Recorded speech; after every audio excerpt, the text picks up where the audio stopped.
welcome to the Stranger Still podcast. I'm Kathleen. I'm Miles. I'm Kirk. And we're coming at you after the drop of Stranger Things Season 5, Volume 2. Oh my goodness. Instant reaction. This podcast has two modes, deep dive and instant reaction. Deep dive, we're prepared, we're sensible, we're controlled. Instant reaction, we're off the rails. Oh, yeah. This is a Kirk podcast. I love this, yeah. Oh, man, we are so pumped to talk about everything that we've just watched. Holy crap. I do want to point out, Miles, just a note to our previous instant reaction, how different it ended up being from our deep dive. Yeah, there was like a few different things that we like contradicted ourselves. We're not hypocrites. We literally turned the microphones on like 20 minutes ago. We finished chapter 7. Yeah. There was like, I was saying, Eleven and Hopper really turned the next page in our instant reaction to volume 1. And now I'm just like completely opposite. And then you guys, Kirk, you were confused about the kryptonite in our instant reaction. And Kathleen's like, it makes sense. And then in our deep dive, Kathleen, you were confused about the kryptonite. And Kirk, you're like, it makes sense. Oh, man. So all this to say, take everything we say today with a grain of salt. And fun. Fun. But let's get into why you all are really listening right now, which is to hear our instant reactions to the Volume 2 drop. And we just watched it, so let's start at the end. And I think we got to start with the Will coming out scene. Like just the whole group together. What were you feeling during that, Kirk? Oh, it was just so emotional. Like, you knew what he was trying to say. I mean, just as a viewer, you knew since, season 4. I think you even knew earlier, Miles. Yeah. But, it just to actually hear him actually spit it out.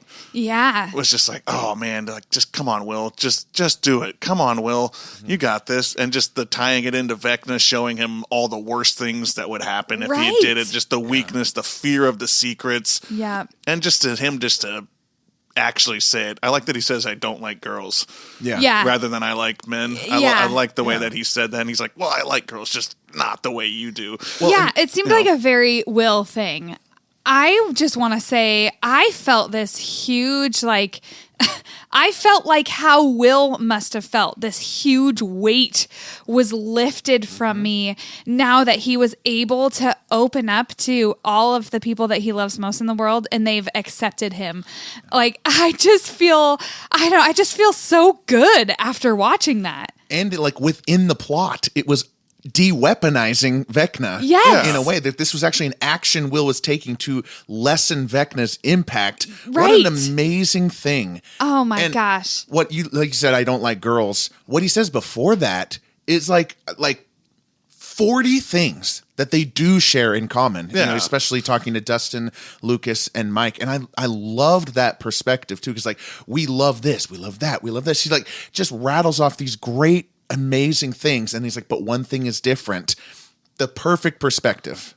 Oh yeah because I mean, just people that are homophobic in general just don't see how many similarities they have, and it's just this one thing. We've said that on the podcast many times. Will is not defined by sexuality.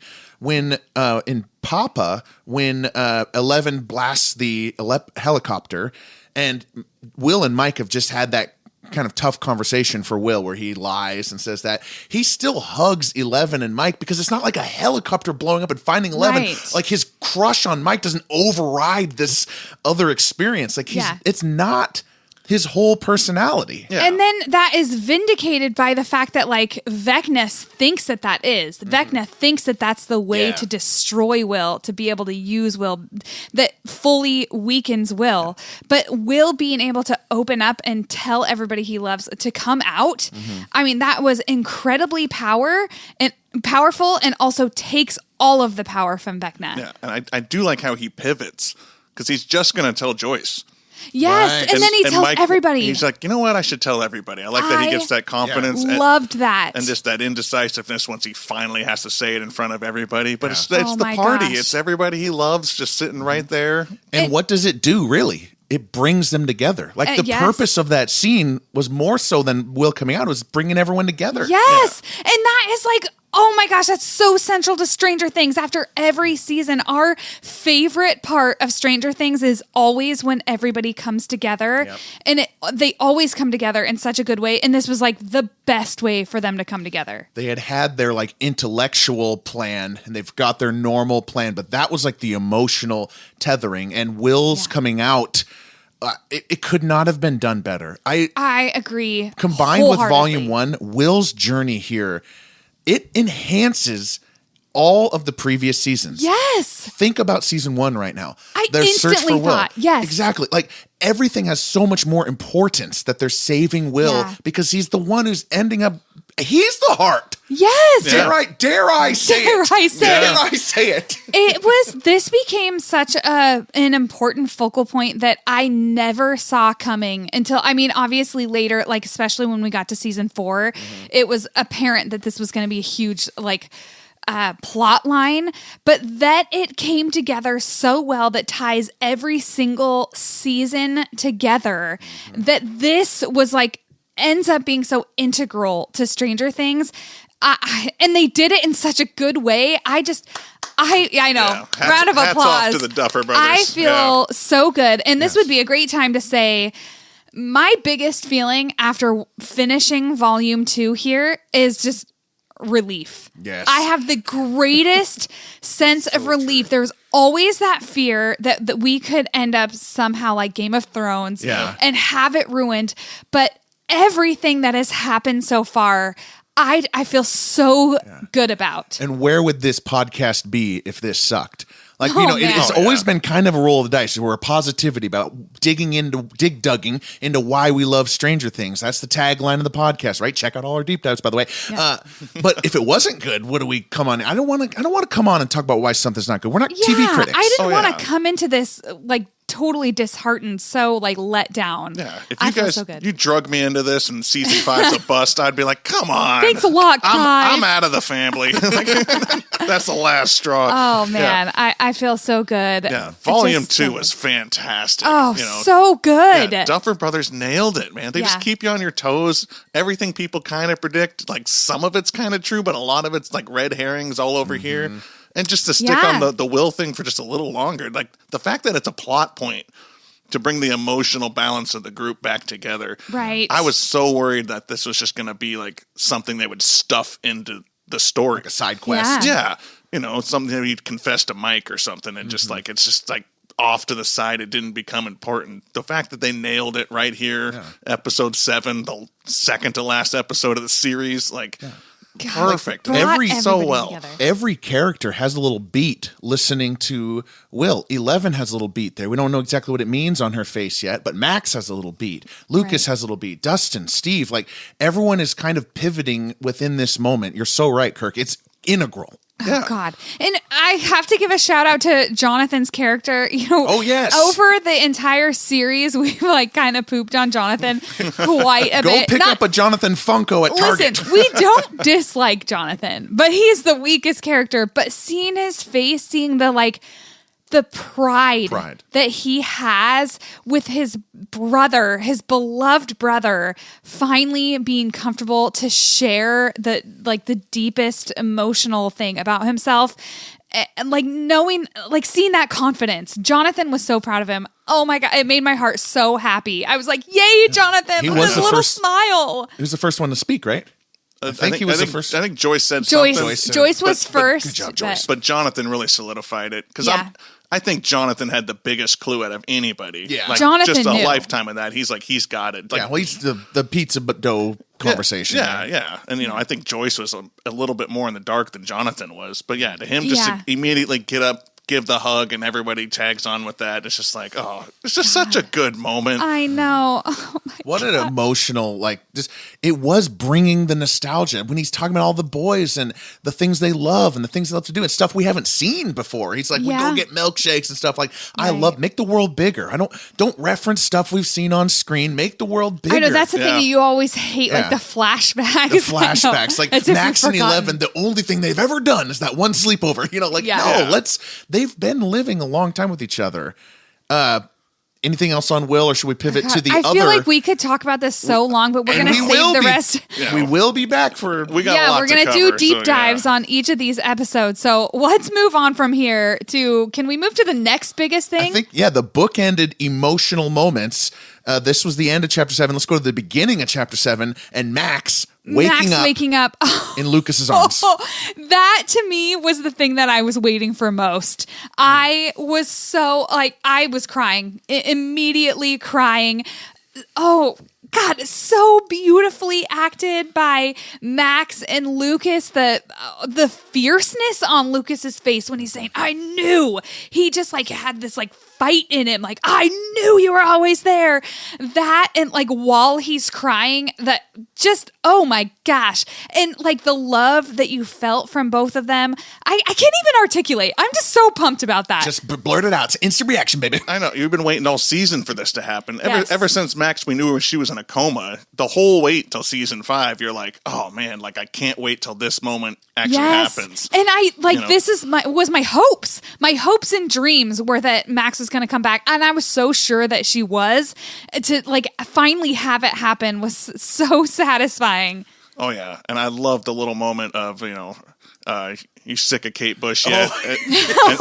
And she's like, no, are you? And he's like, yeah. Yes, that was gold. Lucas says, yes, I'm sick of Kate Bush. Yeah. And that's the best thing about Stranger. They bring humor into the most emotional moments. I love that. Yeah, because that's how emotional moments are. They're not just all sad, crying, I'm so grateful for you. There's always a little bit of humor in there somewhere. I mean, yeah, and they're all funny people too. That feels very natural.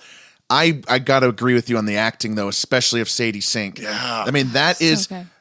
You've got to appreciate, and I can't wait to rewatch that performance, but that was not just the standard, I don't know if you're a baseball fans, but we're talking about war and wins above replacement, that Sadie Sink, the actress, brought us higher than it was on the page, than it was with a regular I replacement don't know actress. What you mean by the sports reference, but I agree with you on Sadie Sink. She's a +10 at least. Yeah. Oh yeah. So it was good. amazing. It was so subtle and real, and had the subtle. time. The time of 18 months, 2 years was built into everything she said, and her journey that we had watched, the real time 6 episodes it's been. Yeah, the angle of the camera that has half of her face, her lips and her nose and just her eyelids, and just the way her lips were quivering, and the dryness of the skin of her lips, just the minute details that were so impressive. She's fighting her physical weakness as well. Yeah. Just the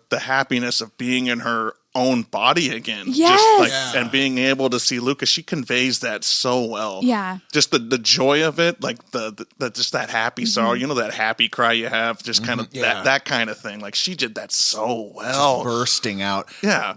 I did not expect to love the Max Holly storyline.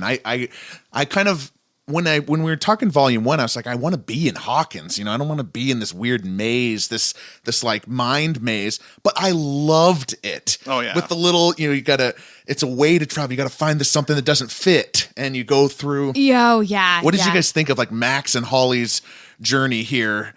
I mean, let's just talk about it. Instant reaction. I want to talk about that really bad. I want to just bring up one thing. I loved Karen's entrance to save them from the Demodogs. I am the badassness. I'm just F yeah, Karen! She's been beaten and abused, and she's just walking through the mist, the fog of the laundry at the hospital. I know. Another unintentionally funny thing is that, really touching is that Lucas will not turn off the song. The Demodogs are coming. Yes. Yeah. Oh my God. Yes, I thought of that too. No, I'm sorry. Because Max they can hear. That is essentially I'm willing to die. Yeah. For Max. I'm willing to sacrifice you, Vicky. Yes. Right. Yeah. Oh my God. The Demodogs find us. I'm so glad that you brought that up because I thought that when I was watching it too, oh my God. I can't wait to talk more about this in the deep dive. But let's go back to Holly and Max. Holly and Max, just that whole journey.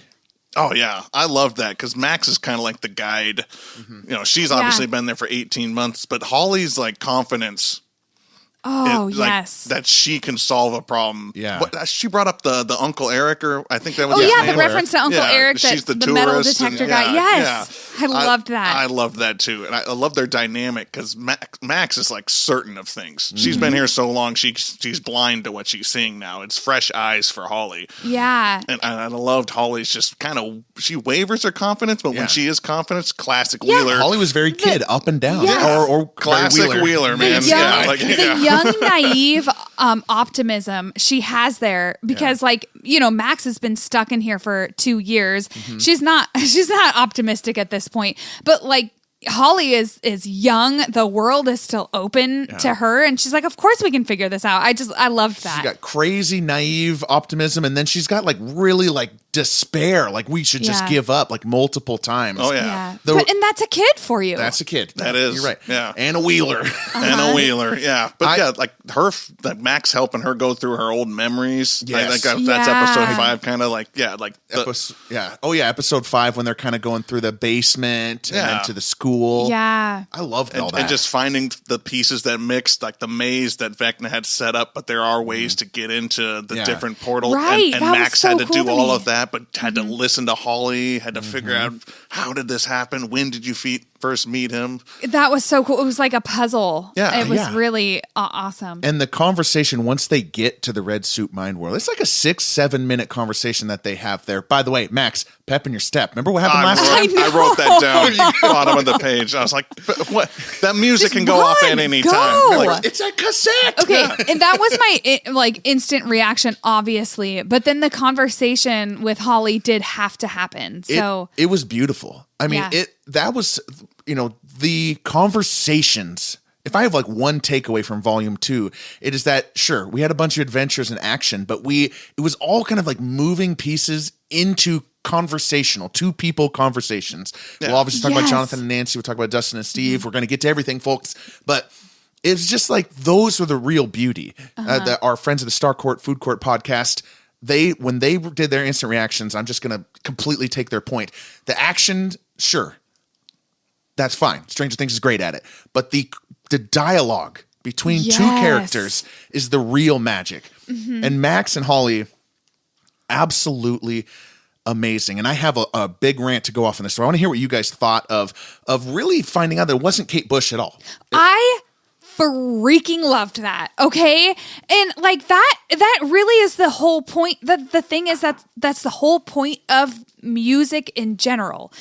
Music itself is not what, yes, it connects you, but like the music is really a tool. That's not actually what is helping you to connect with other people. Like it's just showing you how to connect with other people. So like it has been used as a tool for Max this whole time, but really that like hearing Max understand that that's not actually what it was. Her connection to the outside world was actually her love of Lucas. Yes. And that the music was just allowing her to see that before, but she didn't actually need it. I so loved that. Like it's not like Paul McCartney plays a D chord, Rocky Raccoon, and that reminds me of my mom because the D chord is so special, right? It's because that's, our mom grew up with the White Album and stuff and got it for us for Christmas and stuff like that. That's the meaning. You bring it to it. Yeah. And I love her, like Max trying to explain that to Holly because Max is just hardly understanding it herself. Like she gets it, she feels it, but to articulate that to such a young child while you're trying to just get back yourself. Because it's done in such a beautiful way. It's such a heartbreaking moment too. Because like Max gets her all the way there, and I was wondering this the whole time. It's like Max is going to go back to her body. Oh, where's Holly just gonna go? Apparate next to her. I was like, they And I can't just go do- through the same portal. They're just double Max. I mean, like she has to go somewhere else. I'm so like, so glad that was addressed because I was like, what?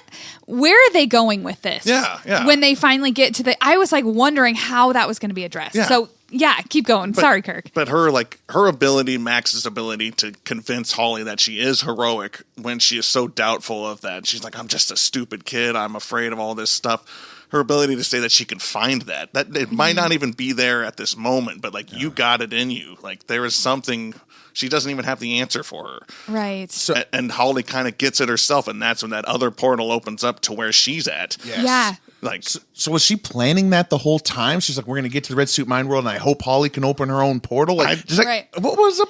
I'm not sure if that was the plan. Yeah. I'm not sure. I think I think part of it was Max always had the desperation to get out and wake up. That was always central to her brain. I don't think she had fully thought up the Holly stuff until they're like getting closer, getting to that moment. But then I think she did a great job of like empowering Holly, which is going to just tie me to the end of episode 7, where she loses her blessed talisman, Holly the heroic, and like how that's going to translate into the finale. I'm just really curious to see how that develops. We should talk a little bit about what happens to Holly from there. But the last point I want to make on the Max and Holly conversation is that I love that it's not specifically music. That's, it's not magical. It's not anything like that. It's the person you love. It's, this Lucas and stuff like that. Can I just point out that this is Lost? Oh. This is Penny. You answered. Oh, yes, Penny. Max literally says you have to find the connection to the real world. This is the constant. Yep. And there's probably people who are listening who haven't listened to Lost, so I won't get too much into it. But that's the first thing I thought of was, you answered, Penny. Penny I won't call for 6 years. I did not think you were going to go to Lost there. Where It did you think I was totally makes going? sense. I thought you were just going to say this is the essence of Stranger Things, which it absolutely is. Stranger Things is about love. That has 100% been the centralization of the plot point. Yeah, I love it. God, I love that. Also, I'm like thinking in my head, like Max has tried so hard to get back to her own body, and Holly's just like, boom, portal open. Booyah. Been here for 3 It seems days. like you have to Like, be in the red suit mind world, though, right? To do it. Yeah. Yeah. Yeah. You have to find that place. Yeah. So Yeah. Max thought she had to go there because the tape cassette needed to be on, but she was wrong. Yeah. I and love that. While we're like staying on them in this journey, I want to go back to when they see. We're about to go to Holly, though. Okay. Oh, no. You got a Max thing? Henry. And I've got the Henry thing. Are you briefcasing it? You yes. briefcasing it? Yeah. The whatever Good is call out. in Good call out. the briefcase is going to be so important to the finale. Obviously. I was so mad. I thought Holly was going to be like, I'm not helping with these rocks, Max. I need to go watch the rest of this memory. I was like, Max, what are you doing? Max, this should be super important. It's so Max, though. I know. It's so Max. Right. Let's get the rocks out of the way because we're this asshole. I know. I'm just like, yes, get rid of this asshole. Yeah. I was like, no, when we don't see what's in it. Like, I know. obviously that was done purposeful, but it That'll was be so, back. Yeah. so painful. I'm And guessing Holly it's some knows. smoke? I assumed it's the black particles. Oh. Yeah. It kind of This is a smokes when it opens a little bit. Yeah, and it's a scientist, I right? He's got thought like that- a lab coat on. I thought that was just like black ice. That's not right. Dry ice? Dry ice, thank Okay, you. yeah. That it was some sort of like super cooled that Well, they have like on ice.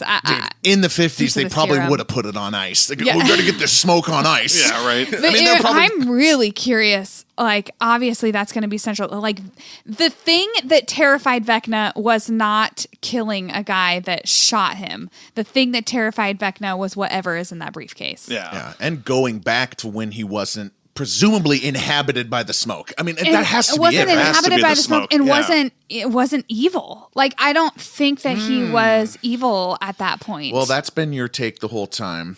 I don't Oh, know. Vecna not being evil from the beginning? No, that's not what I'm saying. What I'm saying is like we think Vecna is just like this defective child that he's just been a sociopath the whole time. Oh, okay. But I think that he wasn't, and then he went through this huge traumatic experience, and that brought him to like it just messed up his brain chemistry, which is like a scientific thing. It happens.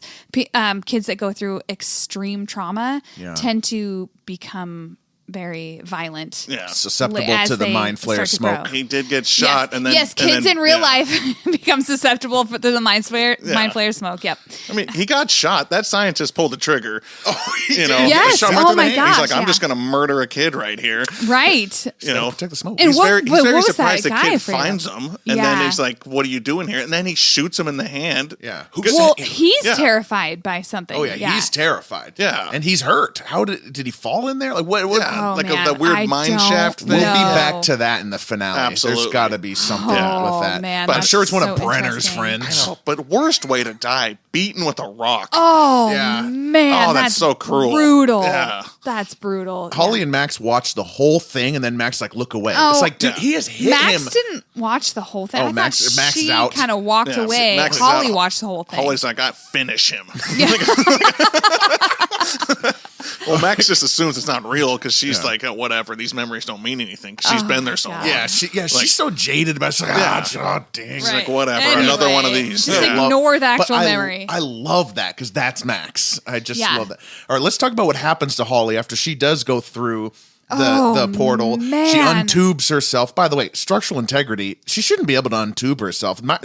Season 1, that took a while to get the tube out of Will. I'm not saying, I'm just saying the upside down, you could do better. Yeah. You could adhese those children in there stronger than that. There are Yeah, but flaws. I think at that point, I think it's like vanity. It's you're right. Hubris. His Excessive hubris pride. that he just thinks like, Yeah. oh, I don't. They are small children. Had to and make it whatever. look cool. It's built for style, not function. Oh, yeah. So Holly cuts herself out of that. First of all, there's nothing I've been more grateful for across all the volumes that Holly could not escape Vecna in that way. That she just, because she got a football field of distance from him and went down into the ground, that she could escape Vecna. Like, thank God she didn't. Because Vecna is just not thank God. I mean, we want her to survive, but like, thank God for the story, the plot line. It makes the story so much stronger. I'm on Vecna's side. Okay. I believe God is too. But yeah, I mean, Holly finds that portal, goes face first, by the way. She's never been through a portal in her life. And, she's going straight into the goo. Come on. Portal in her life. And fall. Straight free fall into the antimatter? Is that what they're calling that? Oh, exotic matter. Exotic matter, which I still don't fully comprehend, but do we need to? I don't know. It seems to be like the battery that keeps the meat wall and the connection between the two worlds up. I can't explain it more than that. Return of the Jedi. It kind of is, although it's not a shield generator, and they keep talking about how Dustin was wrong. Yeah, it is like the battery. Feels like that's keeping this going. It's more like the core, the energy of it. Yeah, the energy. Yeah. And then Holly just gets caught in that. And I love that it just sucks her right back to the abyss. Is that what they called the other world? The abyss. Yeah. The abyss. I love the name. Yeah. The abyss. Another D&D thing. Yeah. And we now know. Remember that when the Duffers went in after season 4, Kathleen, you'll remember this. There's a big headline. They went in and they edited something. Oh, which is very, very rare. I noticed that immediately. And what they edited was season 4 during the piggyback when 11 sends Henry back through the wall for the first time. Yeah. Right. That used to be red.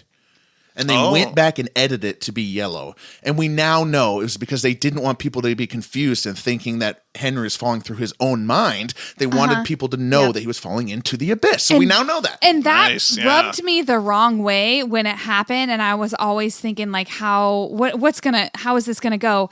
And now, God, it makes so much more sense. I feel like so, again, relieved that like change made sense. I love that. I love what the Upside Down has become. I love that there's like the abyss and the Upside Down. Like, I was so worried about what that was going to look like. Me too. So he gets her tubed back up. Yep. What is he doing? I mean, he surrounds it. The last thing we see is he gets the kids surrounded and he puts them all around the table and they do a little seance and they go into what is his plan here? Like what's happening? Well, as Will said, they are enhancing his power. Was that Will that said that? I don't even remember. It doesn't matter. We'll get in the deep dive. Yeah. They are all there literally to be like extra battery power packs for him so that he can be strong enough to pull the abyss to the right side up. Okay, so they're battery packs to move the worlds? Because they're trying to merge the world.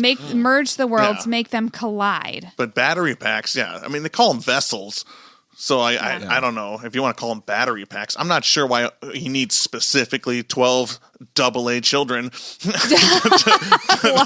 make this happen. I'd really call them more like D batteries. Or I'm just kidding. Well, because it has to be 12. He's like, if Holly doesn't do it, this isn't going to work. Yeah. So I don't think the batteries. There's something with time in there. I don't know. It's I don't 12 understand the like time. a clock, but they're trying to merge the world. I'm not sure why the kids are so important, but I believe that's Vecna's plan. I'm just not sure what the role of the kids are in that plan. Yeah, because he's going through so much trouble to keep them, wanting to do it. Yeah. So it feels like he could just bring 12 adults, beat the hell out of them, and I was thinking they were like a certain amount of power, but they had to be like willingly given power. He needs to be like okay. Oh, maybe it's like the vessel, the spy. He does talk about like you they broke. need to be I weak. break you. He needs to be able to like use their essence. Well, I don't know, maybe. Yeah.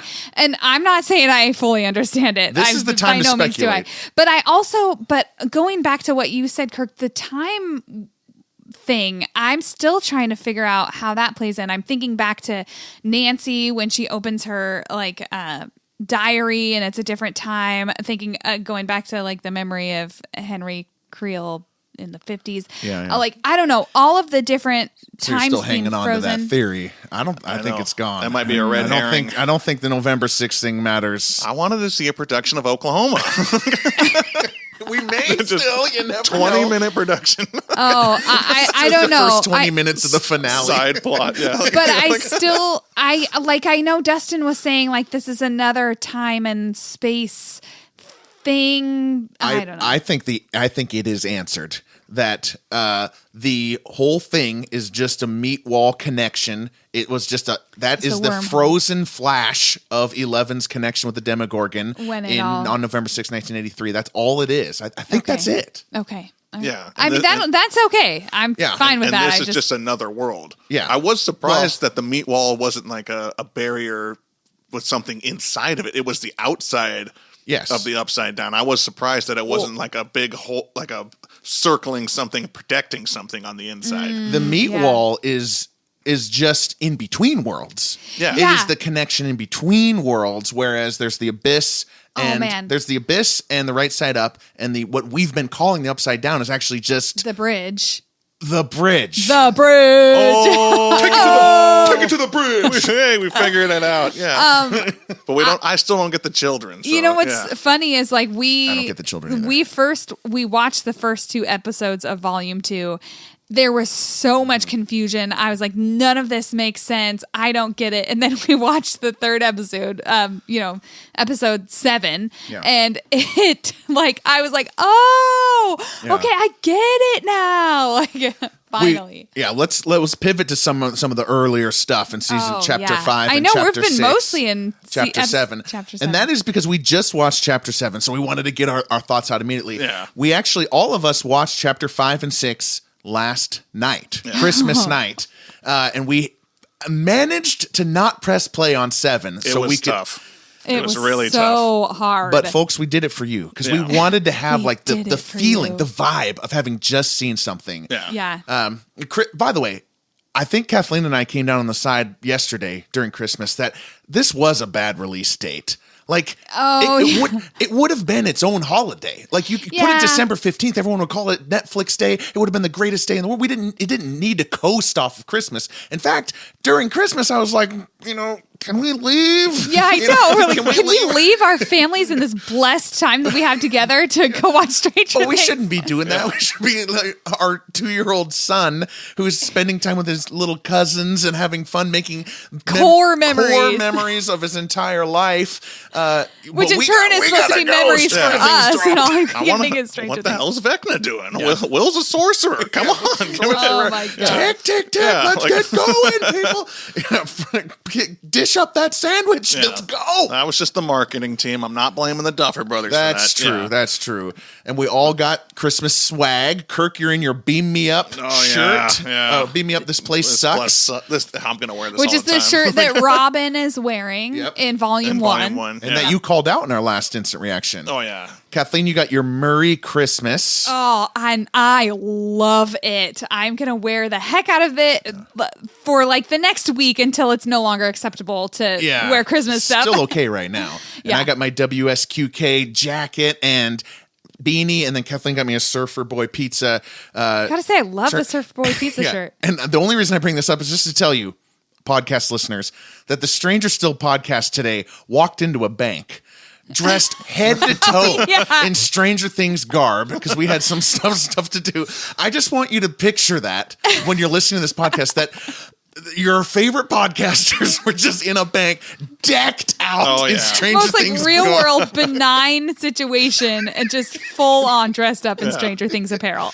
All right, let's talk about chapter 5. Let's talk about chapter 6. The first thing on my mind is Steve and Dustin. Oh, okay. I mean, we can try to get to everything, just kind of round robin around. But Steve and Dustin, man, I love the way they played out here in Volume 2. Yes, same. They've been having this hostility the whole time through Volume 1. You know this has been going on for 18 months, and they didn't do it. Just Steve and Dustin, their characters didn't communicate well because it's just kind of a blow up moment. You never really say what you want to say. Mm-hmm. Right. I love the way they wrote that. But Steve just giving it to him about Eddie. Eddie shouldn't have been a hero. You know, he killed himself, and I love Dustin's just hatred of that. His defiance towards Steve being not real or not being himself, which is wrong. They're both wrong. Yeah. But I love that they just, the way they fought, and it turns physical.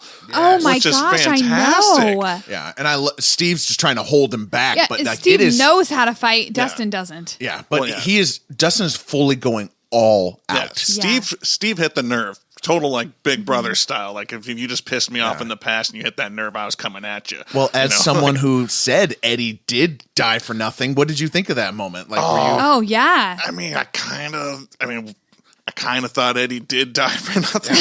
He didn't have to die. What he did was heroic, but it was almost a little unnecessary. There's a grain of truth in what Steve said, Absolutely. and that is what truly angered Dustin. Because later he comes back and says he was wrong, but I think we, the audience, are meant to still take away what you had said originally, Kirk, which is that Eddie did kind of just go play the hero and didn't really need to die. Yeah. And that is part of why Dustin is so angry. Yes. Yeah. And that mimics what happened with Max last season.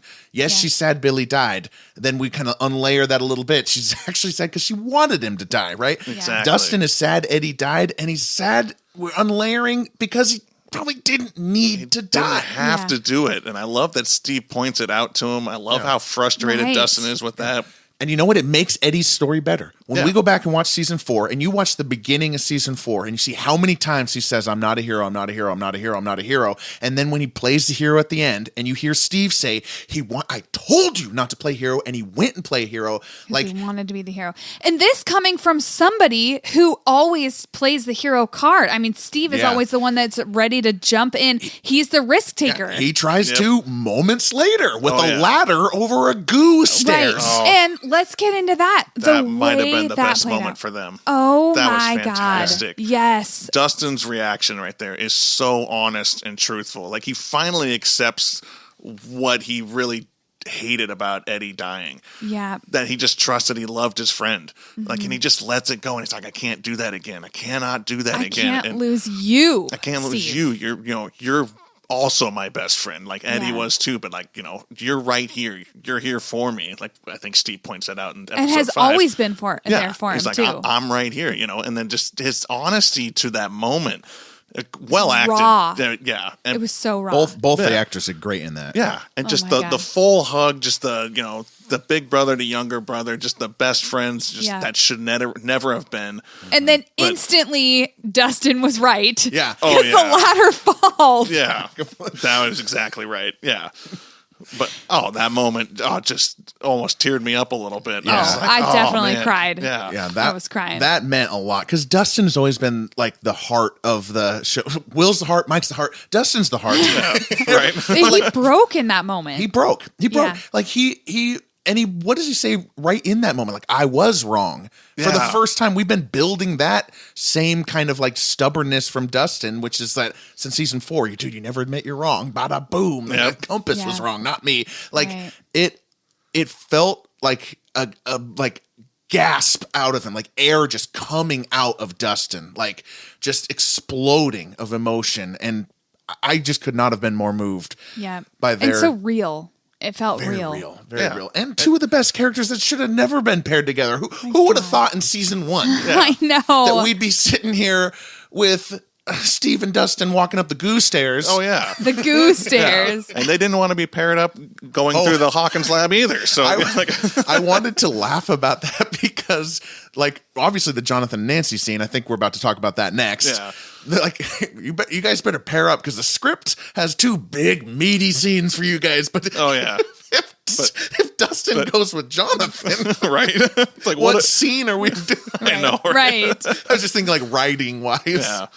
Can I just get a little broad here? Yeah. And I want to just talk about my instant reaction after watching those first 2 episodes. Because like you said, Miles, what we did is we watched those 2 episodes last night, and then we waited and watched the 3rd one today. Mm-hmm. So my instant reaction, one of my initial reactions when we first watched that was, this is so off what we were talking about. No, but. yeah, this is the medium moment for you to go after. We just finished Dustin and Steve. Yeah. We're about to talk Jonathan and Nancy. Let's talk about your overall feelings. I'm going to touch back on Will. We ended volume 1. I was like so hyped, so pumped about Will having powers, being the sorcerer, that I was like actually really let down initially that the powers weren't actually his, they were Vecna's. Like that was kind of a bummer for me. However, I think it is a very, to make the whole story make sense, I was the right move, but I was really kind of... Okay, well, I was let down. I took something different from that. I do not think that that's right. Yeah? Okay. I think Will is tapping into the same internet source that Vecna is. That there is a deeper, darker... No, I do. I don't think Vecna gave Will his powers. That, but ultimately, I guess what I really meant was that the powers weren't Will's. What do you mean by that? I don't know, I guess that all of their power maybe were not actually their own power, that they came from not the Upside Down, but what are we calling it? Well, let me ask you this. Is Spider-Man's powers his own? Because they came from a spider. So, whose power? Okay. So Okay. warm up. It all came from I like that. Okay. But his Feeling powers better. are Feeling innate. better with every second. Thank you. I love Mike and Erica's insistence that we remind everyone. Yes. His powers are innate. They're innate. But I think, honestly, and you get annoyed because you're like, oh, they think the audience is dumb when they do flashbacks and stuff. Yeah. I think that was a driving home point. They wanted to make sure, and any audience members that were like, this doesn't make sense, that this does make sense. His powers are innate. He's not a wizard. He's a sorcerer. What did you think? They drove that home. What did you think, Kirk? Because in the deep dive, you were the most confused. Not saying that you're stupid, but you were the one who vocalized the most. Where are Will's powers? How is he doing this, snapping these demogorgons? Oh, yeah. Did you feel a lot better for that? Yeah, I guess I wasn't sure what a sorcerer really is there. Well, his powers are innate. Yeah. So I feel like he is using Vecna's powers. Or that it's not just Will's. He's able to tap into Vecna and use what Vecna has. Yeah. Okay. Which is I don't know. From the mind flayer. I think from the whole time. From the briefcase, whatever that is. I think Vecna thinks that. But he has tapped Will into something, he's given Will a subscription that he can't undo. And you know this is something I've been saying the whole time. Well, did you notice that he mentioned the black thing? Yeah. Henry mentioned that multiple times to the kids, and I'm like, oh, dude, we're coming back. Yep. The mind flayer was called out. Monster. The smoke monster. The mind flayer was called out multiple times. Dustin said we're going to destroy everything, including the mind flayer. So he's still distinctly separating those two entities. I'm still on board with the theory, Kathleen. Yeah. Oh yeah. But I do like how they have to tap back in. Yeah. That was a nice little twist. Yeah, I did too. I really like that. Them frying that Demogorgon. Did you feel a little bad for the Demogorgon, the Frankenstein plan? I did feel bad for the Demogorgon. He's already got his bones snapped. Yeah. I mean, they're waking him up. He's already dead, and it's a Demogorgon who slaughtered just hundreds of people. We feel bad for the Demogorgon. I'm not saying it makes sense. I'm just telling you how I feel. Oh, the poor Demodog. Oh my god. I love it. I really wanted to, my instant reaction, just kind of while we're on what we felt between chapter 6 and chapter 7. My instant reaction was that chapter 6 was my least favorite episode of the whole thing. But as always, it just had some work to do. It reminded me of the Nina Project. Like, Yeah. we've got to get all these people in a different place. Like, of course, they find a gate and they go right through it. Of course, Robin figures it out through records and stuff like that. But we needed to get there. And I think it's so easy to think, like, if somebody says this wasn't my favorite episode, to think that we don't actually like the episode. That's not the case. Mm-hmm. It's just that there's so many amazing episodes, like this one, by necessity, isn't the most action-packed, the most... It's moving the pieces to where we need to be. Giving it a 9 rather than a 10. It's the working episode. Yeah. But what, Jonathan, Nancy? I got to rip on Nancy a little bit. Yeah. Okay, Kirk, go for it. You see some random matter. You shine a flashlight on it. The first reaction is not to shoot it with a shotgun. Oh my God. I mean, I haven't ripped on Nancy in a while, but that has got to be the last reaction. Besides, like, throwing my body into it, shooting it is probably the second thing I would not do. Jonathan threw a pipe at it. That's fine. You don't just blow it away. Why does she think a shotgun's going to solve the problem there? That's how she's acted this whole time. She's been powerful with the gun, and I think that she thinks, like, I can just keep that momentum going. It's some random matter. I agree with you, Kirk. That is the worst decision. You just came up a hallway with a bunch of fried army men glued to the wall, and we're just going to try to blow this thing away. Right. Just the worst decision by anybody this whole season. That was like, oh, what are we doing, Nancy? Jonathan even tries to stop it. You sure? And she's like, no. Boom. Oh, yeah. I love that. Nancy. This is like maybe deviating a little bit from Nancy, but it's in that same area of storyline. The things melting away and disappearing, the hole going into the wormhole, that was the never-ending story to me. Oh. The nothingness, that reminded me of the nothingness. Not saying that the nothingness is encroaching, but like the effect was so cool.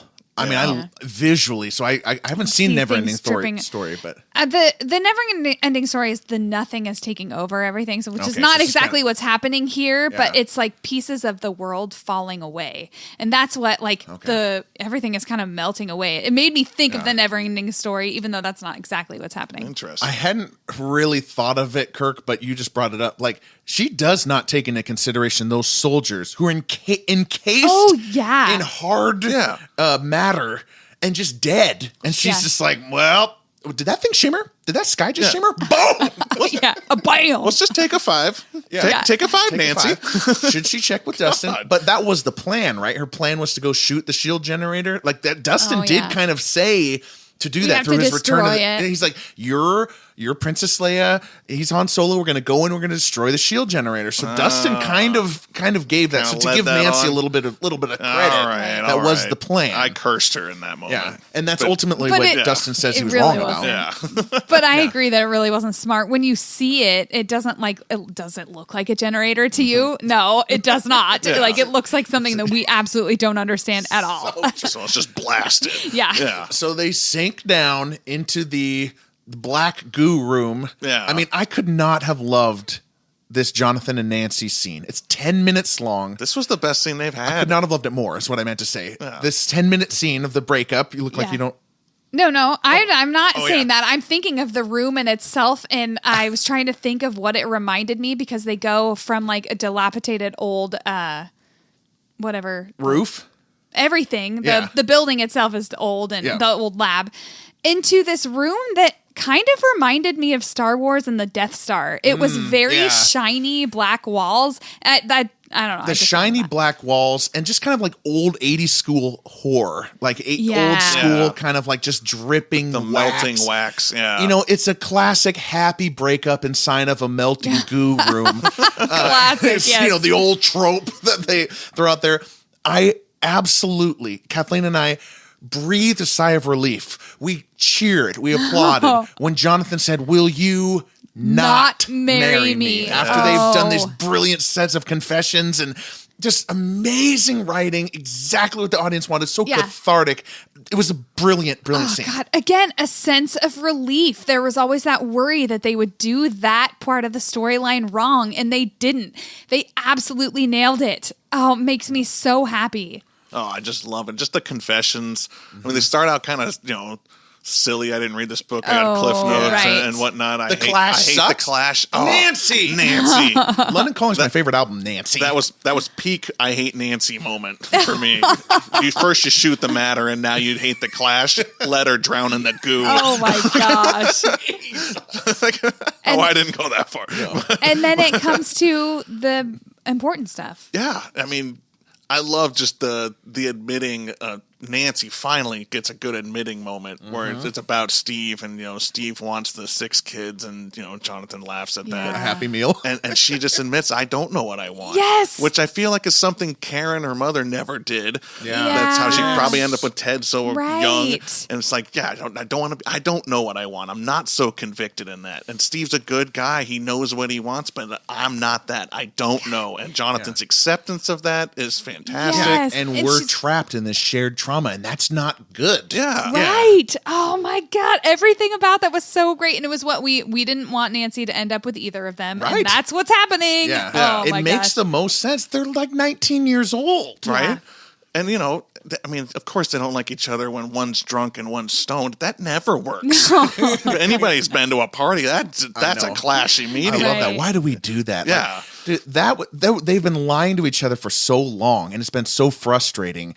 It was so, and they think they're dying, right? Oh, yeah. And he unproposes to her, like, "Will you not marry me?" Yeah. And when she pulls out the tape, and she's like, "Well, you want to listen to Coltrane right now?" Right? She's like, "You've gotten into jazz?" like, We got to break up. but I love gosh. that. Just even the moment of just throwing the ring and Yes. it's king, king, king, and I was like, oh. What happened to the goo? Like I realized at the exact same time they did that perfectly. And they're like, Right. oh my God, we're not going to drown on this table, Yeah. The Titanic wormhole style. has like- stabilized. Yeah. It has stabilized. Why didn't the military guys just get up onto higher ground? God, the military sucks, They man. are awful. One guy's in the middle of a wall because Yeah. he got gooed. Oh, Stupid man. idiots. Yeah. Stupid idiots. All right. Can we pivot now to Collie? That's exactly what I was going to say. Oh, yeah. This whole, after our last podcast, if you've been watching or listening, excuse me, to all of our podcasts, our deep dive into We are on YouTube. chapter 4, the last thing we ended with was you saying Callie is going to be bad and turn against her. I did say that. And that has been running through my mind through this entire volume. And I just feel sick. And I don't know what's going to happen. And I am so scared. So do you think she's bad? I don't know. I feel like after watching these 3 episodes, I feel like it still could go either way. I don't necessarily think Collie is bad, like evil, working with Dr. K, but I think like she could be making the wrong choice. But I still feel like there's hope for redemption, that She's made her own plan, that's for sure. Yeah, Oh, she's yeah. made Not her own aligned. plan, and I'm worried that she's going to like jump in and try to like make 11 do her bidding. She's going to mess with 11's mind because she's now in 11's mind. I think that was very deliberate. Oh. I think it's possible that she could manipulate 11's mind because Yes. she's in there.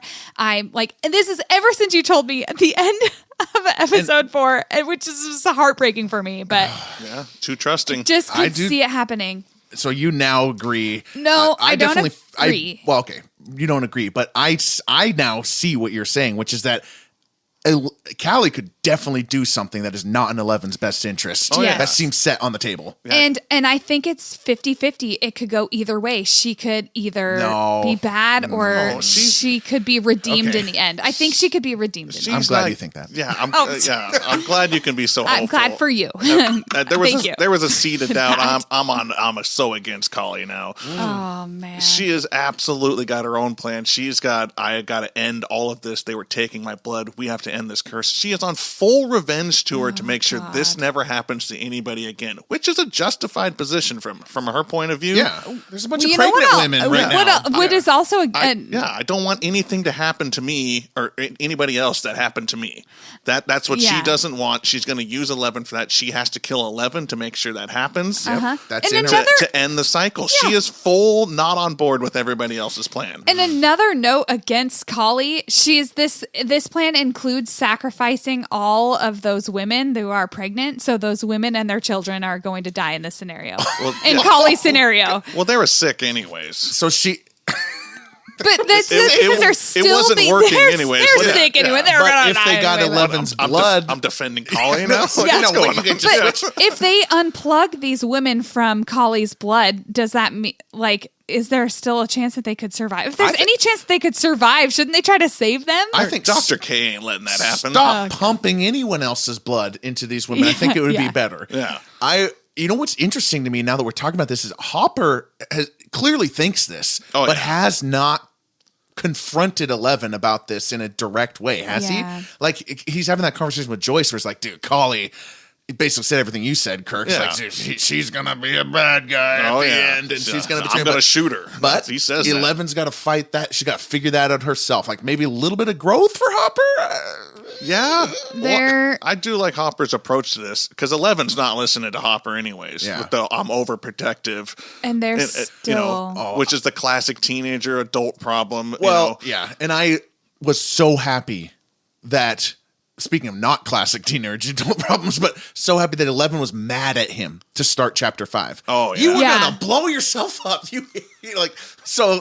Well, yeah, but like I'm with Hopper on that. What else was he going to do? If he accidentally finds Vecna, he went down. But he purposely didn't tell anyone about the dynamite for all 18 or 37 crawls. Because nobody would have let him do it.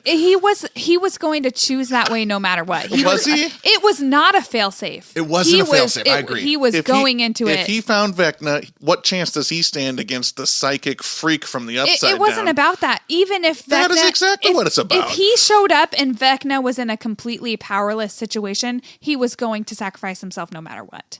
That's what I think. How else is he going to kill it? He purposely didn't. So the plan is all meticulously planned out, except for no one knows about the dynamite on him. He was going to add that in at the last little second, no matter what. If we're talking plans, Hopper finds Vecna, and then, let me go back to the top and get L on the right side up, and then L can do it. Of course he's going to try it. I mean, maybe he takes the dynamite off and sets it off and finds some shelter. You don't know if he was going to blow himself up. I do know that, and that's why 11's mad at him, because she knows it too. This is she the greatest sees it on his face. This is the greatest running thread through our podcast, which is Kathleen, you on 11's side, Kirk on Hopper's side. I love it. On this case, I do side with Kathleen. I'm sorry, but I think Hopper is in the wrong here. He was in volume 1, maybe, but volume 2, he's doing fine. I don't know. I think he is doing better. I think he's doing better. I think him and Joyce, the parent corners, are going well. What? I did not that conversation that they had. Okay. I don't. Joyce and Hopper. Thank you. Okay. The conversation that Joyce and Hopper had felt incomplete. And I feel like Hopper is still missing something. I feel like we went through the entire volume 2 and nothing between 11 and Hopper has been resolved. Because 11 ain't hearing it. I agree. Nothing. And Hopper's not hearing it either. I agree. Oh, man, we are fighting. I'm just trying to protect you. Listen, we've gotten Jonathan and Nancy to a great place. We've got Dustin and Steve to a great place. But I think what is clear here is Elle and Hopper. They have one of these coming. Yeah. Hopefully. I know. And Colley's in the middle of that. And she's impeding that. I completely agree. Yeah. Oh, I do. I think agree we're all with that. pretty like. I could see like Colley like messing with 11's mind and like using Mike's vision, like stuff like that. Like, I mean, we're definitely not meant to trust. Who are we gonna believe, Colley or Hopper? I'm believing Hopper all the way. It's kind of Colley versus Mike in terms of the ear for 11, because 11 kind of repeats some of Colley's like, well, you don't know, you're not writing the end, and you don't know that. And Mike's like, you know what? We are writing the end. Nothing is determined. Yeah. And he doesn't know exactly what he's refuting, but he's like, don't slide yourself into pivoting or pigeonholing yourself into some fate. We are writing the end. Yes, and I'm hoping that. And my hope is that in the end, 11 will see that Colley was wrong. That this isn't the only way to go. But a note on Colley: I was on Colley's side when she's talking to Hopper about everything. Hopper has lied to 11. He's not like putting any trust in 11. Everything that she was saying in that aspect, I don't even remember everything. We'll go into the deep dive. But like, this is is why I still feel like there is something good that can happen with Collie. I don't know. I'm just hoping. I don't know. I'm just shaking my head at Collie. I don't trust a word she says. And, I'm with 11 being arrogant and naive still. So I'm on full board with Hopper. Oh, man. Who's more aligned with like Mike and the rest of them. Like they're 11's trust in Collie baffles me. They've seen each other one time. I think Hopper brings this up. You knew her for like a day and a half. And as kids. But I know. Collie, and that was the defense. Collie says, actually, I've known her a lot longer than you. Which I don't agree with. I mean, shared trauma. I wasn't on Collie's side to begin this, and through this conversation, she is a bad guy. Yeah. She is. Oh. We are not getting a redemption. Maybe at the very end, she'll be like, I shouldn't have tried to kill everyone. This might be a naive, but I'm still holding hope, even if it's at the very end. She'll get a Billy redemption arc. She does one good thing and just gets slaughtered. I could see that. I could see something like that. Saving 11 in the end. Yeah, maybe sacrificing herself. I don't know. I would put that. I don't think that's even going to happen. I'm with Hopper shooting Collie. Yeah, he does mention, I'll kill her. That's not going to happen. Hopper and 11 got a long way to go. I think that's the main point to get away from that. That is just so. Let's just kind of wrap it up with some flip-blobs. Just start shouting things out. Flip-flops and blib-blobs. I would like to point out that from episode 4 to 5, 5 to 6, 6 to 7, pick up right where you left off. Oh, yes. It could have been all together, like just one long, strong movie. Yeah. And it will be for It was nice. Like we ended, we picked up right where Will had powers, we're right there again. Yeah. 5, I think what we finished with, it's Nancy moronically shooting the orb. Yes. We're right back with Nancy. That was the plan. And I did very much like that. 6 ends, Max is running through the portal, we're right with Max and Lucas. Like everything just like jumped right into where it left off. I love that there wasn't like any mystery. We didn't have to catch up later. I love that the way the Duffer Brothers done this. Hats off to the Duffer Brothers. Oh my well gosh. Done. Well done. That's season Round 5. of applause. This season's been great. And that's some of the best runs of the seasons are like that. Yeah. And that season 2 is almost like that, except for that the Lost Sister's in the middle of it. Yep. Everything starts up right where it left off, except for Lost Sister goes back. Yeah. And that's why people jar. That's one of the reasons people don't like that episode. All right. What else we got? We can go long on this episode because oh my god, we've covered so Mr. much Clark. already. Oh my god, Mr. Clark, Mr. Clark, got back on Mr. Clark in there, Schnookums. So this Miles, you wanted Mr. Clark to come back so bad, come back specifically and know about the Upside Down. Yes, and I got it. Oh, that was his face throughout this too. Like every time he saw something new, was just like, what the heck is happening? That was one of the biggest, like in the moment, instant reaction. Talking about like, the loudest laughs we had were all of Mr. Clark's faces with 11's powers, the big powers, or the little powers, and the big powers. Then he's seeing the vines, like everything that he slowly. Erica didn't tell him. Oh yeah, wait, what do you mean you didn't tell him? How did they get him on board without mentioning somehow? That's what I'm wondering. I think that is like the reason. Okay, this is just like a nod to why he's an amazing teacher. He just goes with it. He accepts everything that the kids say. Open-minded. He's open-minded. That's what it is. He's the mentor for these kids. Why that's their superpower, is their ability to say, like, okay, well, what don't I know? Like that. They are so good at that. Yeah. I loved all the stuff with Mr. Clark. Yes. We have the whole. Okay, we're going into the Upside Down, I guess. Yeah, okay, we're doing it. There's a such thing as the Upside Down. Yeah. Robin's as Vicky is joining. And oh my Mr. god, we got to talk about Vicky. Robin's like Karen is finding out. Robin's exasperation at trying to explain the Upside Down quickly. Like, just how do you talk about this? Yeah. They're under the panels, but they're not pancaked. Yeah. I love that comes up a couple times, and they're not pancakes. It's kind of Robin's quest throughout chapter 7 is trying to catch these people up. Right. She's exasperated that she can't. But I don't know how, because it sounds like I'm on drugs whenever I do it. From Robin's point of view. Okay. Vicky. Can we talk about Vicky? I want to talk about Vicky because Miles, you have been hating on Vicky this whole time. You didn't like her. I think at one point said, I hope she just gets killed by a Demogorgon or something. I did say that at one point out loud. Thanks for calling me out on that. I loved Vicky in this. Oh, come on. God, I continue. loved Vicky when she doesn't believe Robin, because who in their right mind would believe Robin? I'm sorry. The whole town is covered with metal slats and quarantined. And I'm sorry, the likelihood that there's some sort of alternate dimension still doesn't make sense to most people. Have a little bit of open mind. This hospital has been attacked like 4 times. I have an open mind that something crazy has happened, but not that there's this whole alternate universe. I am on Vicky's side that it is still not believable. And why don't we contrast Vicky with Mr. Clark? I'm on Vicky's side that it's more believable that Robin. You go with what's the most likely scenario. Yeah. The most likely scenario is that Robin is on drugs. She did steal the drugs, so to your point. Yeah, that's kind of the lead into that conversation. Yeah. And I love that that's why security is looking for Robin. Oh, yeah. And I'm not, obviously Vicky is wrong. She's not right. I'm not saying that Vicky is right, but I'm saying that what Vicky is saying is believable. It makes sense. I don't think like her coming to the assumption that there's no upside down is like, I think she's right in that aspect, even though she's wrong. I'm also assuming that Robin explained this poorly.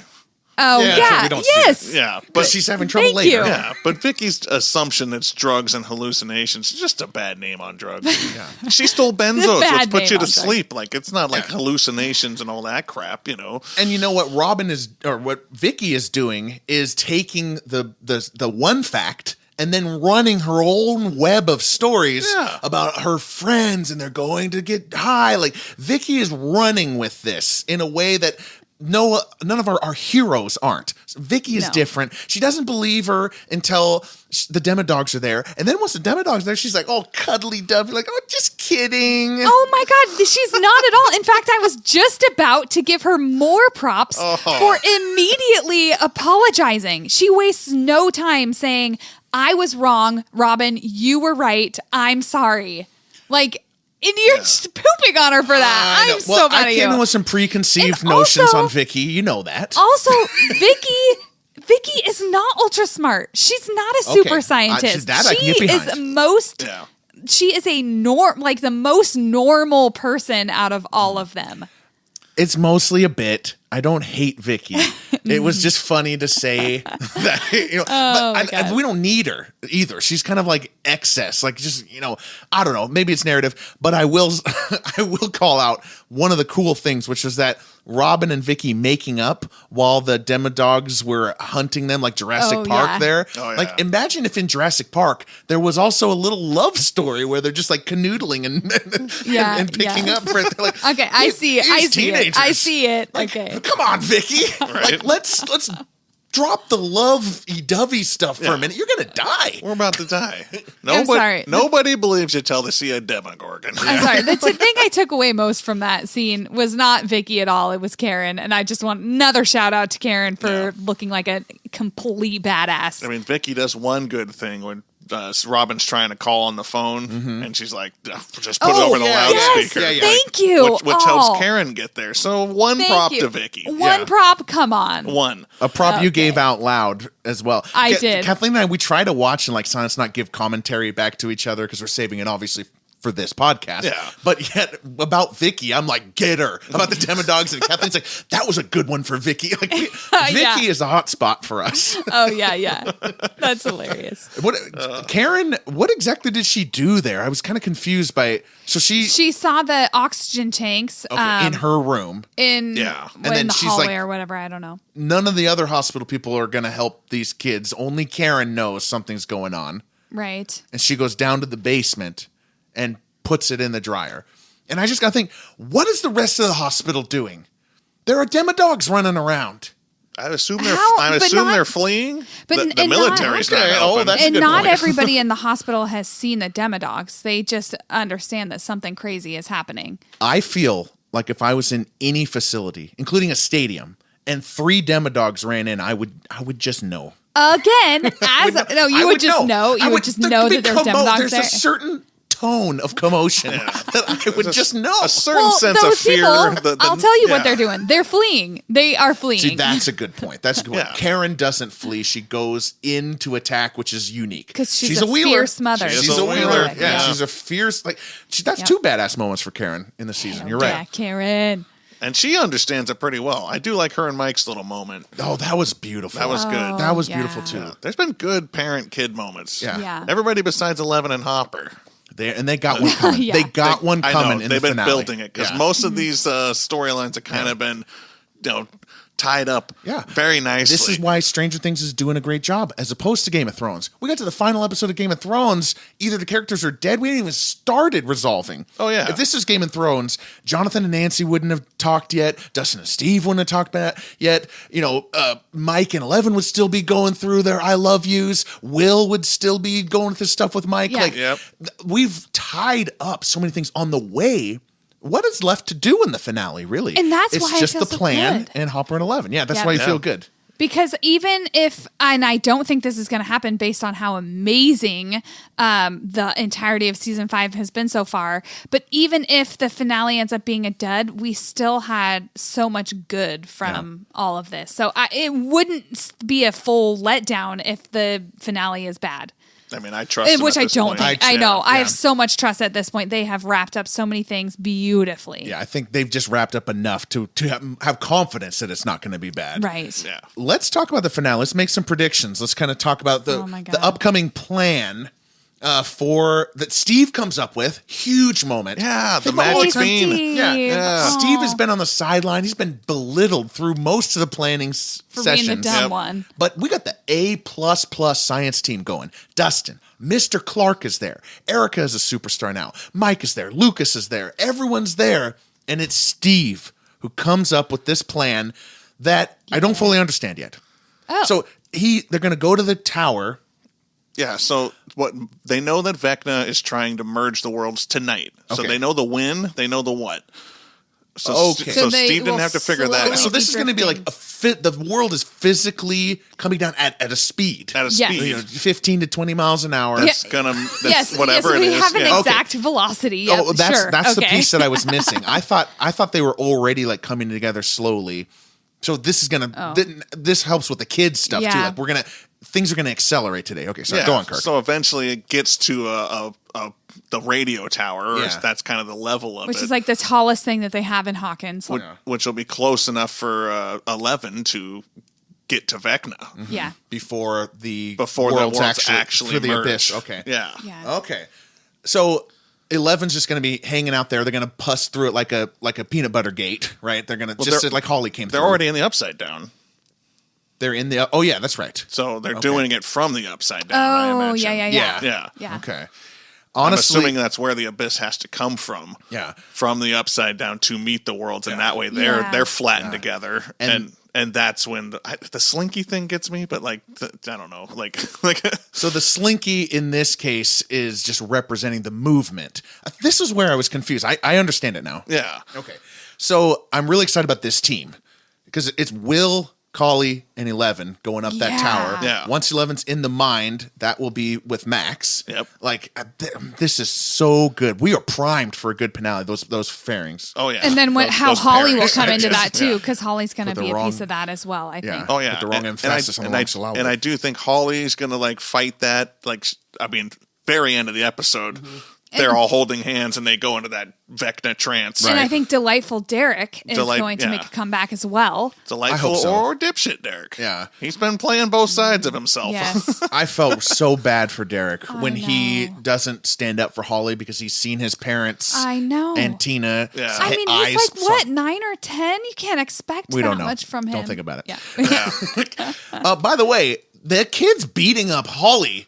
Oh, my yeah. gosh. That was so brutal. We gasped when that boy called her a bitch. Yeah. We were Yeah. like, whoa! Just You know what threw it, her down the it made stairs. me Yeah. think of is what's that book about all the kids that are stranded on an island? Lord of the Flies. That's what it Oh, made me yeah. think of is Lord of the Okay. Flies. I A can little see bit. that. They're Yeah, not yeah. mature enough to know how to like is anybody capable of like dealing with that situation, but especially not them. Yeah. And Henry's no help as a chaperone. He's just feeding the fire. Just feeding the fire.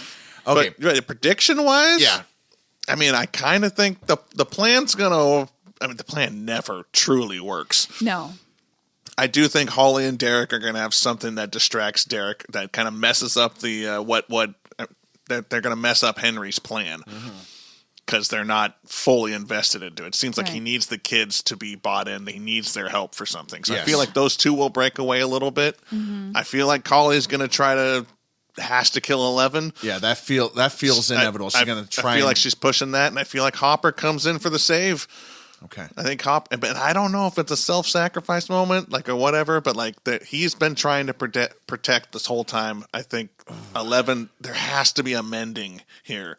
I'm hoping it's a happy ending. I'm assuming this is a happy ending, and my last prediction for it all is it ends up at Enzo's. We're finally getting those dates. Robinson promising Vicky, Hopper and Joyce. I don't know if they've got to Enzo's or not. I just kind of would. That'd be nice. Yeah. God, I didn't think of that. It'd be nice to get a nice Chianti. Yeah, right? A nice Chianti. Chianti. I would, speaking of the Hopper thing, I would be surprised if Hopper saves 11, considering the tone of these conversations. I feel like 11 has got to do it herself. Okay. That's my prediction. I think 11's going to do it herself. I think Hopper's going to try and save her, but 11's going to have to ultimately save him or just be the one who solves her own problem, who realizes the danger in a way that Hopper would.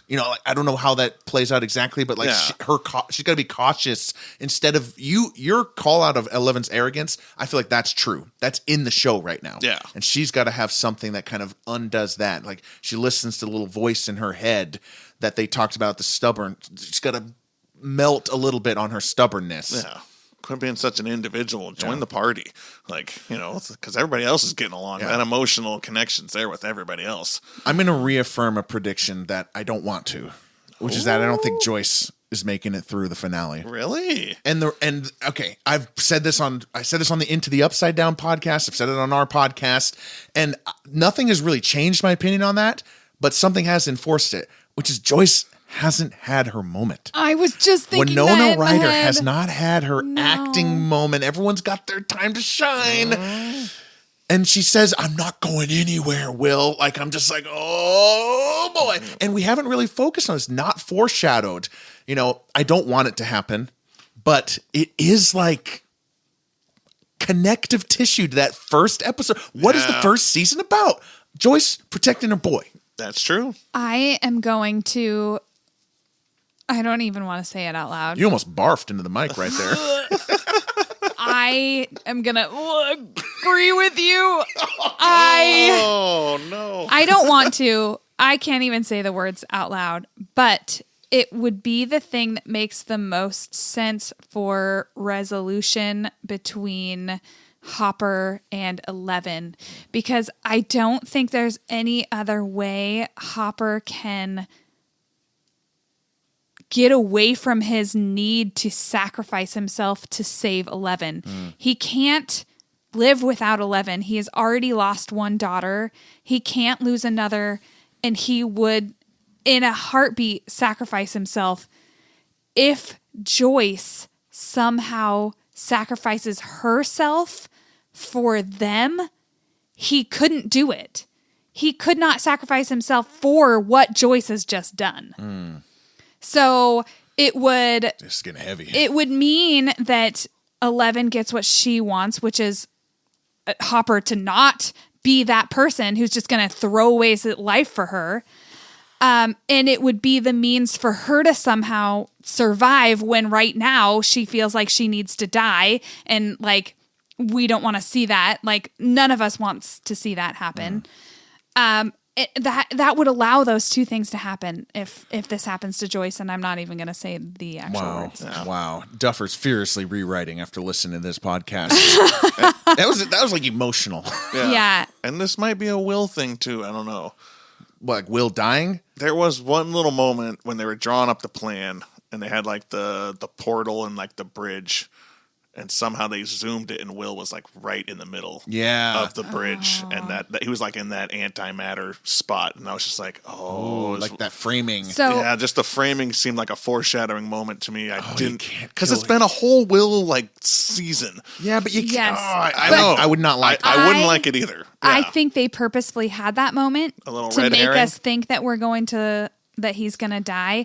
But ultimately, I just don't think that they can do that. Otherwise, like we've talked about before, all of the suffering that he's gone through just wouldn't sit right. It would be like ashes in our mouth. Yeah. So that he Joyce doesn't make it out of here. Yes, Joyce and saves again, us from that. Yeah. Joyce comes in. And yes, they've given us the foreshadowing they want us to have. Yeah. This is why I hate doing predictions, because I'm sad. I don't like it. I don't like it. I almost thought they did that because Will was looking at it. I thought we were meant to think, oh, he's spying. He's still spying. So that could still come in. I don't know exactly what we're supposed to think about Will's connection to Vecna. I know his loyalties are obviously with the guys, but he's got that smoke in him, you know? Yeah, he's got that connection. Oh, yeah. But the Harry and Voldemort situation, the actor, Noah Schnapp, he did call out Harry Potter and Voldemort in an interview. Yeah. And Kathleen, I mean, does that ring any bells for you as a Harry Potter expert? The connection there? Well, yes. In Harry Potter, when Harry is seeing visions of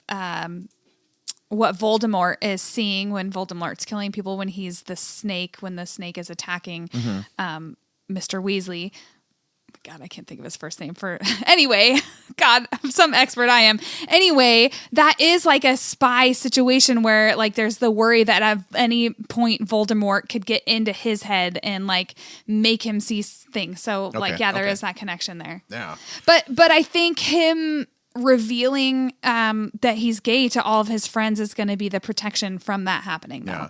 I almost thought he was going to say, I've been reporting all the stuff we just said. Instead of come out. Like I thought it was going to be a fake out. I'm really glad it wasn't a fake out, because that scene was so beautiful and so important to everybody. Like I said, it's a character beat for everyone. Yeah. Oh, I knew that was that moment. Yeah. Yeah. Just the way he was acting it. Yeah. I just want a quick 10 minutes of Oklahoma from the 50s with Henry and Joyce directing. Yeah. And I need some kind of Nancy's got one more step to make. Yeah. She's got one more revenge for Barb. I mean, I want to see Barb. I don't want to see Barb. You have kept that up, the revenge for Barb thing. She will not stop. She is so obsessed and hyper focused on defeating this thing. That's what's driving her. I disagree. You disagree with that? I do. No, I think that's Nancy is not happy. No, I think that's what started it, but I don't think that's what's continued to fuel her at this point. Okay, well, let's just say this. It is not just Barb, but it is this unjust act by the Upside Down that started with Barb, continued with Will, continued with all these people. I think Nancy is not going to rest. She is relentless, and she is unhappy. She's crying. She's miserable. She can't have a relationship. She doesn't know who she is. There is a step for Nancy to take in this finale of some sort of resolution that she's done it. Like, I don't know. I don't think her shooting soldiers scratches that itch. She's got to get rid of this more so than Will. Like, I feel like Will has come to a place where he's kind of accepting that he's straight ahead battling. Natalie needs to battle. Natalie. Yeah. That is her real name. Natalia, I think it actually is. But she's got more than just the physical battle. There's a mental battle going inside of Nancy. And I don't even know what it looks like. I'm going to trust the Duffers to put that on screen. I'm going to trust the Duffers to put that on screen. For some reason, I think I'm going to trust the Duffers on that one. This is only like 5 days left. This is the last prediction. Oh my gosh. We're counting down the hours. I know. They've done it so well. Just hats off to this season has got to be the best one. Yeah. I mean, it is. Yeah. I think it depends on the finale. Let's wait for the finale. Let's wait for the finale. Yes. But I think this is potentially the best because of everything that's happened before it. Yeah. It's because of the emotional connection that we have built over all of these seasons to these characters. Yes. And they've infused that within those dialogue scenes. Yeah. I truly believe this could end up being the best season because of those. Mm-hmm. People will talk about the peanut butter gate moment and Steve driving through, and they'll talk about the battle at the Big Mac and all that stuff. But they're like 12 for 12. Like Yeah. there's like so many great dialogue scenes that have happened. Robin and Will last volume. Like we are Yeah. just on fire. Yeah. On fire. All right. Oh, love it. Love Okay. it. Well, Cannot wait. we'll be back New Year's Day to do a finale because I have a show New Year's Eve, so we can't do full instant reactions. Again, why is all this messing around with the holidays? Come on, people. Oh, man. But thank you guys for listening to our instant reactions. This has been so fun. We are absolutely pumped. Just 5 more days to go, guys. 5 days. Been a pleasure. Ayo. We'll be back New Year's. My name's Miles. I'm Kathleen. I'm Kirk.